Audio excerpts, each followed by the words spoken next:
reason I really want to put these out for people to see freely via this video is especially to some of the vulnerable people, for them to see that other people feel these same things, and also for other people that are not going through surviving child abuse in later life, maybe to get an inkling of how some of us feel. The price doesn't take long for normality of which you know to be, and for people and life to show its true colours to you again. It's a sadness you cannot escape from, for it just continuously happens, and that you notice it, you are made to feel bad or even persecuted for. The crime is noticing and knowing the truth, that which they wish to deny, that which they wish not to accept. It would interfere with their lives, their answers, their conclusions, their reasoning, their lies. So even though it destroys somebody else or worse, it's a price they think is worth paying. But it is you who pay the price, not them. A price that is not and never will be worth paying. It's easy to think it's a price worth paying when it's not you that will pay the price. To the grave.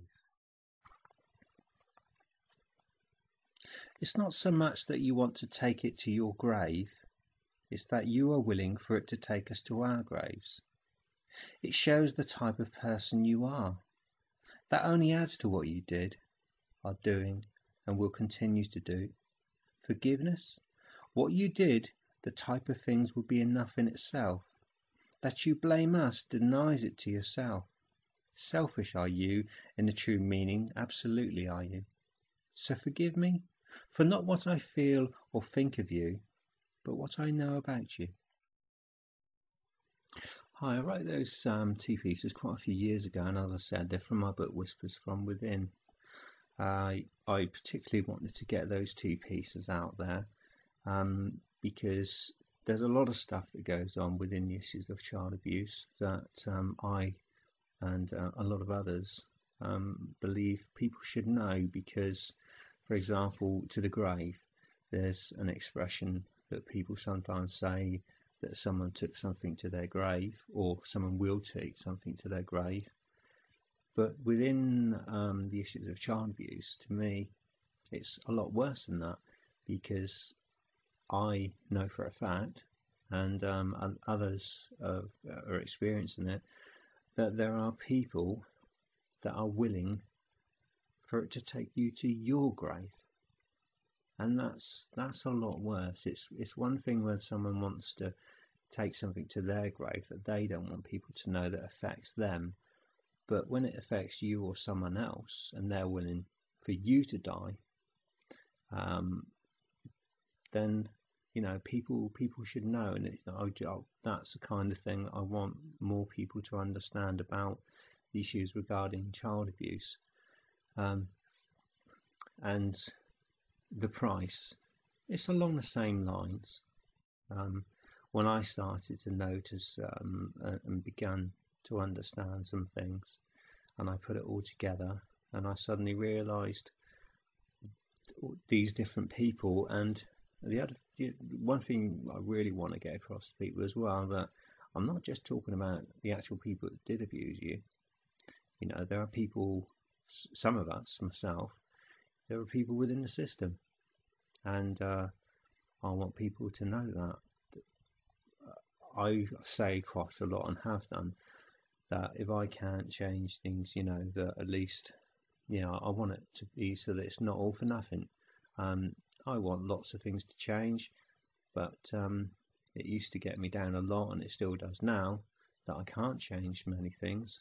So instead of, although it seems like such a negative statement, I look at that and I think, okay, so what's the next best thing? And the next best thing is to expose it, is for people to know about it.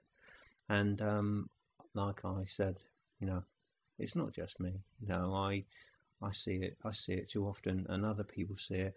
And I think there are a lot of people that they might not see it, but when it's pointed out to them, they will then see it, and there'll be no denial about it. I want a day.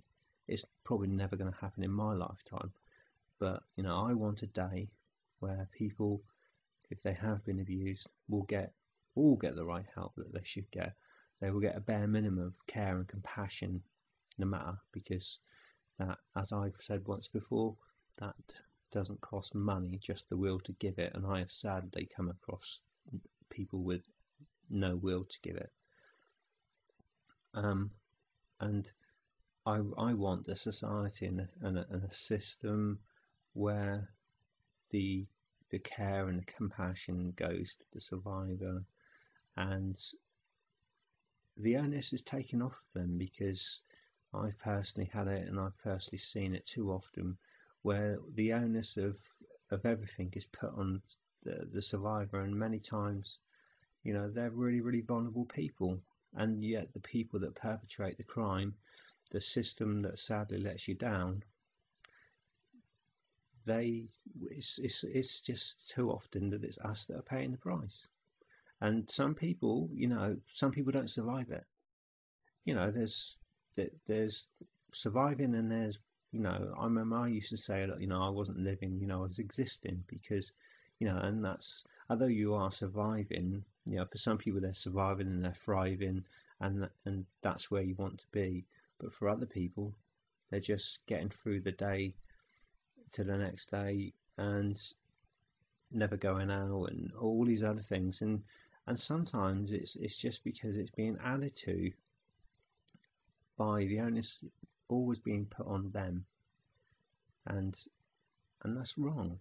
Somewhere along the line, sometimes the system or the people forget why the situation is happening, and it is not something that you did.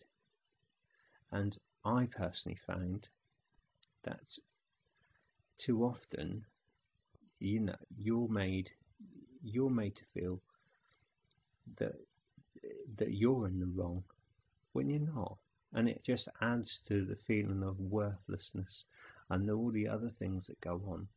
And I don't want that to be for other people. It's gonna continue, but maybe one day we can hand back the shame to where it belongs. Maybe one day people won't feel that shame at all. That's a long, long way off, but I'm for survivors handing back the shame, either to the perpetrators or to the system. And I've jokingly written down a little note to put on this video, and that is that this is going to be part of the series of handing back the shame.